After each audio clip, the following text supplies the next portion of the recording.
Right now on the WHAS11 night team, the crowds are here, the parties are already being held tonight, and is Louisville on its way to a record-breaking hotel occupancy of Derby guests? We are excited to open up on the most exciting weekend of the year. Also tonight, the deaths of 4 thoroughbreds in just 6 days at Churchill Downs. We are talking to one of the trainers. When a horse gets injured, that's different. You have an answer, correct? This is an answer. With so much on the line for Derby Week, heading to the Derby, we'll have a report on how today's racing went at the track after such a tragic start. And then, we're excited for just a really awesome night. The Louisville Urban League's Derby Gala, held tonight at one of the league's proudest achievements. It's all new right now on the WHAS11 night team.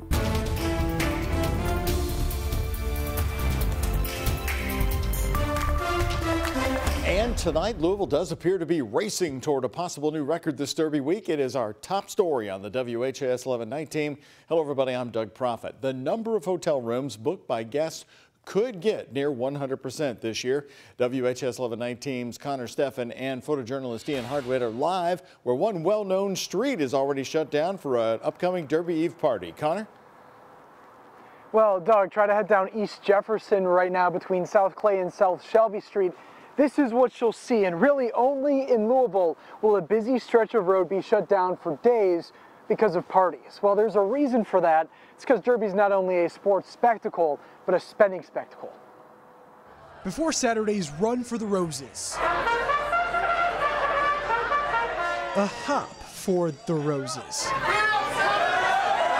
One of Derby Week's newest additions, the Rabbit Run, may lack speed, but it packs a punch and influence. Enough to shut down this one-block stretch of East Jefferson Street through a Derby Eve party Friday night. All of it leads to the Derby race Saturday morning. Rabbit Hole Distillery in Nulu launched its own highly sought-after Derby celebration 2 years ago. One of dozens hosted during Derby Week, known for attracting a who's who of attendees. This is not a ticketed event. This is an invitation-only event. The Rabbit race is really an opportunity for us to cast a wide net and bring a lot more folks to the table. Brings a lot of economic impact to our businesses, and we hope they'll come back after they see all the great things we have to offer. While visitors come and go, Greater Louisville Inc. points to their lasting impact on Louisvillians. It also has a lot of great quality of life assets for everyone in our community. 2023 spending totals are on par with pre-pandemic totals. GLI believes it could even exceed past amounts, predicting spending at this year's Derby will reach $400 million, a possible new record. Brings not only tourism dollars, but also opportunities for the future. It's very exciting. We've been working very hard on this project for a number of years. New Lou's newest development, Hotel Genevieve, is looking to capitalize on opportunity.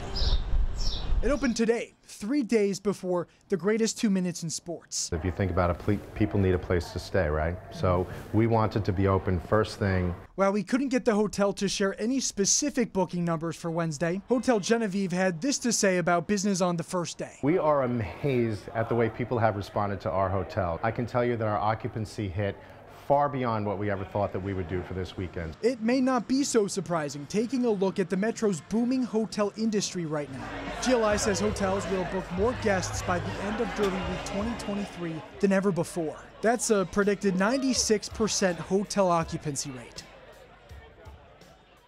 And while that happens tonight, crews still work here. What that means for you, if East Jefferson Street, this block, is in your normal route, you're going to want to make a note to detour through Friday night. Saturday morning, Derby Day, this will reopen, but for now, just make sure you look to detour. We're live in Nulu. Connor Steffen, the WHAS11 night team, on your side. Connor, thank you. Also here, the news of the day. 4 horses have now died in the last 6 days at Churchill Downs. Churchill Downs is calling the deaths highly unusual and completely unacceptable. In a statement today, the racetrack says they're sharing the concerns of fans who have questions. They say full necropsies, the horse version of an autopsy, are underway into how each horse died, noting that the safety and well-being of horses is critical. Today, we also spoke to Dr. Alan Ruggles, who works at the Rood and Riddle Equine Hospital in Lexington, where Derby qualifier Wild on Ice was euthanized last week. Am I concerned that 4 horses are dead? 100%. No, you'd be silly not to be concerned about that. It bothers me, but I don't know that it's hard to make a conclusion of some way you could change that per se because there was either negligence or whatever, or a condition that existed. 2 of the 4 horses who have died were under the same trainer, Saffie Joseph Jr. And Sports Director Ken Spencer interviewed him early this morning on the backside of Churchill Downs. And Ken, many specific questions, but even he is frustrated looking for answers. Yeah, when you take a look at some of these deaths, when a horse is euthanized after suffering an injury, that's bad in and of itself. But in those 4 fatalities, 2 of them occurred when the horses simply died suddenly on the track. Those 2 horses belong to trainer Saffie Joseph Jr. and are owned by Ken Ramsey. One of the deaths occurred opening night and the other took place yesterday. One of the horses died immediately during the race, the other right after the race. I asked Joseph Jr. today about the incidents. He said they don't know the cause. Blood work on both came back fine. He was also asked if he thought there was wrongdoing pertaining to the horses. I don't think it's bad fortune. It's not about that. To happen twice, it's not. I mean, we're gonna see. I don't know what it is. I don't have an answer right now. I mean, I wish I did. If I had an answer, I would love to have an answer. I would love to have some kind of closure. But we just have to go through protocol and try to get to the bottom of it. I mean, not having an answer is the worst thing. I mean, as I said, when the horse gets injured, that's different. You have an answer, correct? This is an answer. Joseph Jr. said he was shook, he was shattered. It's all troubling. And remember, he has a horse in the Derby, Lord Miles, who won the Wood Memorial. Well, everybody was on edge today. Another day of racing, nice crowd out there. It was Champions Day. So how did it go at Churchill Downs? Were there any issues with any of the horses? No, luckily no major issues. The Daily Racing Forum did report that 2 horses pulled up in races. They were vanned back to their barn areas, but it does not appear that those injuries are going to be life-threatening. So a good day at Churchill Downs today, which was needed. No fatalities today. No fatalities. Right.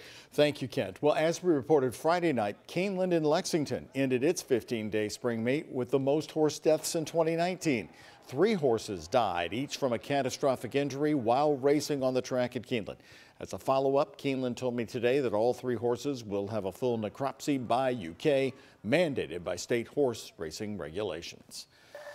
More news tonight. The ACLU is filing suit against portions of the controversial anti-trans bill in Kentucky. The ACLU of Kentucky, along with the National Center for Lesbian Rights, is seeking to block the portion of the bill that bans gender-affirming care for minors in Kentucky, calling the ban unconstitutional. Lawmakers passed the bill over the governor's veto, saying they didn't want minors to make decisions they may regret in the future. In a statement, the National Center for Lesbian Rights legal director calls the bill dangerous and says parents and not the government should make medical decisions for their children. In Louisville, a new investigation from the U.S. Department of Labor confirming WHAS11's reporting on some local McDonald's restaurants.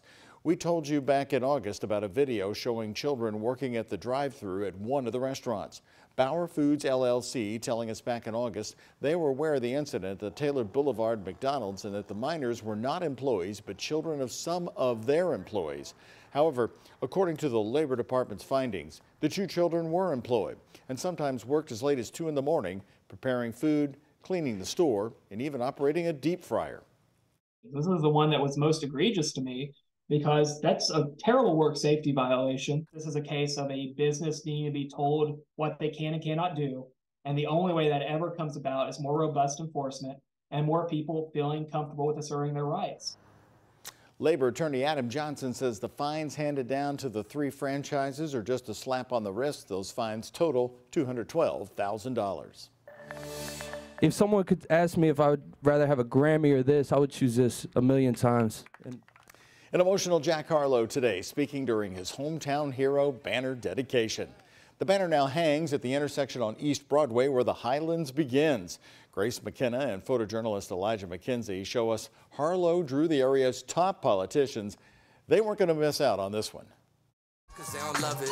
They don't love it. They don't love it. At Barrett and Broadway, the crossroads of culture and hometown pride come together. My goal this whole time is to be authentic, and I continue to strive to be as authentic as I can be. Jack Harlow, added to Louisville's list of hometown heroes, welcome to the neighborhood Wednesday by city and state leaders. How rare is it that someone reaches this stature and chooses to move home? And by crowds of fans. I think he's real. I think seeing him even when he came down here It's not like he's a big celebrity, but he's also very human. From Louisville alleyways to school hallways. What is cool? Can't tell you what it is, but I know it when I see it. Jack Harlow is cool. Then to the galas and awards shows. He somehow centers it all on home. It almost became second nature to me by the time I was a preteen, that's what you do when you're an MC.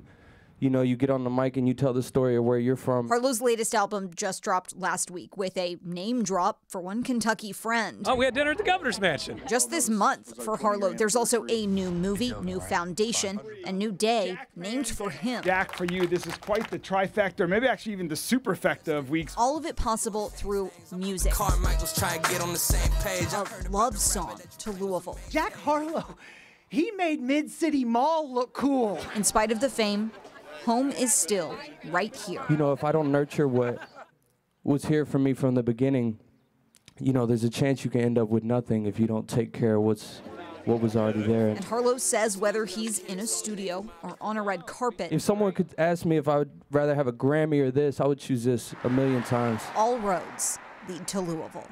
Grace McKenna, WHAS 11 Night Team, on your side.